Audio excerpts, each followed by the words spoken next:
السلام علیکم ورحمۃ اللہ وبرکاتہ۔ بسم اللہ الرحمن الرحیم۔ امہات المؤمنین حضرت عائشہ صدیقہ رضی اللہ تعالیٰ عنہ۔ آپ رضی اللہ تعالیٰ عنہ کا نام عائشہ، لقب صدیقہ اور حمیرہ، خطاب ام المؤمنین اور کنیت ام عبداللہ ہے۔ آپ رضی اللہ تعالیٰ عنہ صاحب اولاد نہ تھیں، اس لیے آپ رضی اللہ تعالیٰ عنہ نے اپنی بہن حضرت اسماء رضی اللہ تعالیٰ عنہ کے صاحبزادے اور اپنے بھانجے عبداللہ بن زبیر رضی اللہ تعالیٰ عنہ کے نام پر نبی کریم صلی اللہ علیہ وآلہ وسلم کے ارشاد کے مطابق اپنی کنیت ام عبداللہ اختیار فرمائی۔ حضرت عائشہ صدیقہ رضی اللہ تعالیٰ عنہ کے والد کا نام عبداللہ و بکر کنیت اور صدیق لقب تھا۔ آپ کی والدہ کا نام ام رومان تھا۔ حضرت عائشہ صدیقہ رضی اللہ تعالیٰ عنہ کا سلسلہ نسب باپ کی طرف سے 7ویں پشت اور ماں کی طرف سے 11ویں یا 12ویں پشت میں جا کر نبی کریم صلی اللہ علیہ وآلہ وسلم سے مل جاتا ہے۔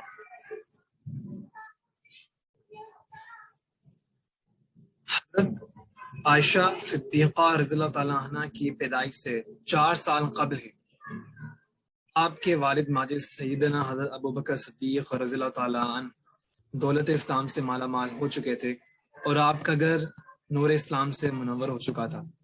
اس لیے آپ رضی اللہ تعالیٰ عنہ نے آنکھ کھولتے ہی اسلام کی روشنی دیکھی۔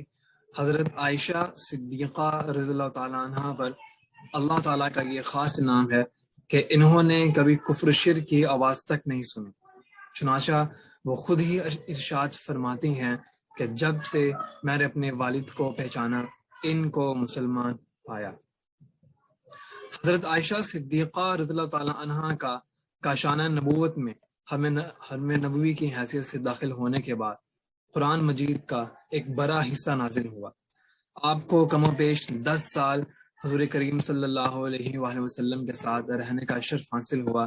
خود صاحب قرآن سے یعنی رسول اکرم صلی اللہ علیہ وآلہ وسلم سے قرآن سنتی، اس آیت کا مطلب سمجھ میں نہ آتا، رسول کریم صلی اللہ علیہ وآلہ وسلم سے اس کا مفہوم سمجھ لیتے۔ اس نور خانہ میں آپ نے کلام الہی کی معرفت، ارشادات رسالت کا علم، رموز و اسرار دین کی عظیم الشان واقفیت حاصل کی۔ حضرت عائشہ صدیقہ رضی اللہ تعالیٰ عنہ کو علم دنیا کے علاوہ تاریخ، ادب اور طب کے علوم میں بھی کافی مہارت تھی۔ غرض یہ کہ اللہ رب العزت نے آپ کی ذات اقدس میں علم انصاب، شعر و شاعری، علوم دینیا، ادب و تاریخ اور طب جیسے علوم جمع فرما دیے تھے۔ ام المؤمنین حضرت سیدہ عائشہ صدیقہ رضی اللہ تعالیٰ عنہ سے شادی سے قبل رسول کریم صلی اللہ علیہ وآلہ وسلم نے خواب میں دیکھا کہ ایک فرشتہ ریشم کے کپڑے میں کوئی چیز لپٹ کر آپ کے سامنے پیش کر رہا ہے۔ پوچھا کیا ہے؟ جواب دیا کہ آپ صلی اللہ علیہ وآلہ وسلم کی بیوی ہے۔ آپ نے کھول کر دیکھا تو حضرت عائشہ صدیقہ رضی اللہ تعالیٰ عنہ ہے۔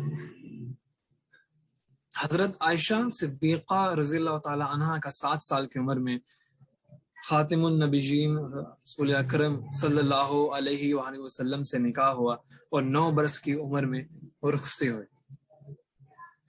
ام المؤمنین حضرت سیدہ عائشہ صدیقہ رضی اللہ تعالیٰ عنہ خود فرماتی ہیں کہ اللہ تعالیٰ نے مجھے 9 باتیں ایسی عطا فرمائی ہیں جو دنیا میں میرے سوا کسی کو عطا نہیں ہوئی۔ خواب میں حضور کریم صلی اللہ علیہ وآلہ وسلم کے سامنے فرشتے نے میری تصویر پیش کی۔ جب میں 7 برس کی تھی تو آپ نے مجھ سے نکاح کیا۔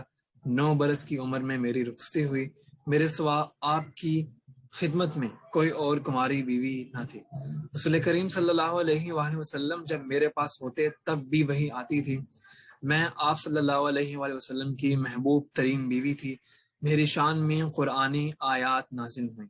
میں نے حضرت جبرائیل علیہ السلام کو اپنی کھلی آنکھوں سے دیکھا ہے۔ آپ صلی اللہ علیہ وآلہ وسلم نے میری ہی گود میں سر مبارک رکھے ہوئے وفات پائی۔ آپ صلی اللہ علیہ وآلہ وسلم کو حضرت عائشہ صدیقہ رضی اللہ تعالیٰ عنہ سے بہت محبت تھی۔ ایک مرتبہ حضرت عمر بن عاص رضی اللہ تعالیٰ عنہ نے حضور کریم صلی اللہ علیہ وآلہ وسلم سے دریافت کیا کہ آپ صلی اللہ علیہ وآلہ وسلم دنیا میں سب سے زیادہ کس کو محبوب رکھتے ہیں؟ آپ صلی اللہ علیہ وآلہ وسلم نے فرمایا کہ عائشہ رضی اللہ تعالیٰ عنہ کو۔ عرض کیا گیا کہ اے اللہ کے رسول صلی اللہ علیہ وآلہ وسلم، مردوں کی نسبت سوال ہے۔ فرمایا کہ عائشہ صدیقہ رضی اللہ تعالیٰ عنہ کے والد حضرت ابو بکر صدیق رضی اللہ تعالیٰ عنہ کو۔ حضرت عائشہ صدیقہ رضی اللہ تعالیٰ عنہ بچپن ہی سے نہایت ہی ذہین و فطین اور عمدہ ذکاوت کی مالک تھیں۔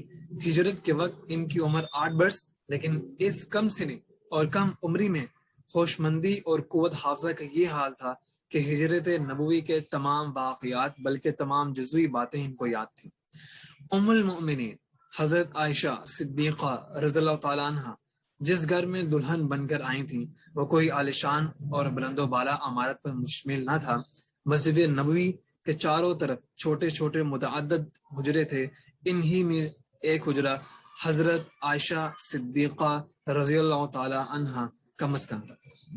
آپ رضی اللہ تعالی عنہ زاد و قناعت کی وجہ سے صرف ایک جوڑا پاس رکھتی تھیں، اسی کو دھو دھو کر پہنتی تھیں۔ آپ کو خدا نے اولاد سے محروم کیا تھا تو آپ رضی اللہ تعالی عنہ عام مسلمانوں کے بچوں کو اور زیادہ تر یتیموں کو لے کر پرورش کیا کرتی تھیں، ان کی تعلیم و تربیت کرتی تھیں اور ان کی شادی بیاہ کے فرائض انجام دیتی تھیں۔ حضرت عائشہ صدیقہ رضی اللہ تعالی عنہ عبادت الہی میں اکثر مصروف رہا کرتی تھیں، دیگر نمازوں کے ساتھ ساتھ رات کو اٹھ کر نماز تہجد ادا فرمایا کرتی تھیں، اور حضور کریم صلی اللہ علیہ وآلہ وسلم کی وفات کے بعد بھی اس نماز کی پابندی میں کوئی فرق نہیں آیا۔ نبی کریم صلی اللہ علیہ وآلہ وسلم نے عورتوں کے لیے حج ہی کو جہاد ارشاد فرمایا ہے، اسی لیے حضرت ام المؤمنین عائشہ صدیقہ رضی اللہ تعالی عنہ حج کی بہت زیادہ پابندی فرمایا کرتی تھیں اور تقریباً ہر سال حج کے لیے تشریف لے جاتی۔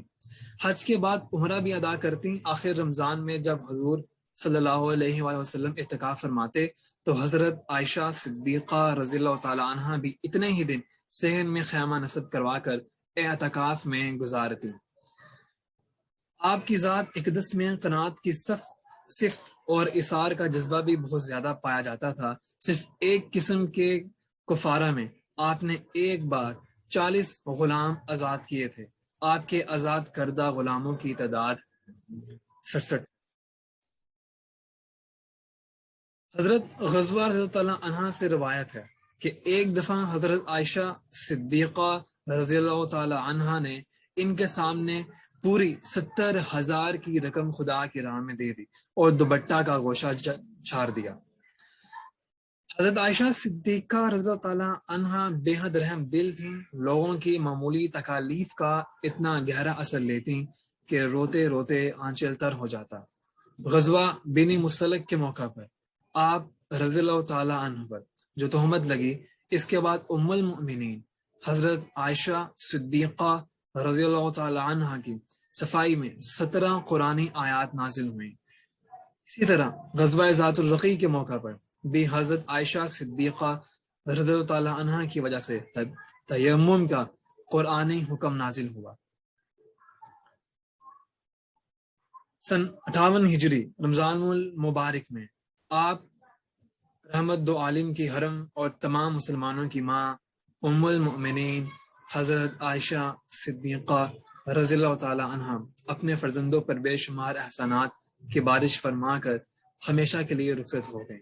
سیدنا حضرت ابو ہریرہ رضی اللہ تعالی عنہ نے حضرت عائشہ صدیقہ رضی اللہ تعالی عنہ کی نماز جنازہ پڑھائی اور آپ کو وصیت کے مطابق جنت البقیع میں دفن کیا گیا۔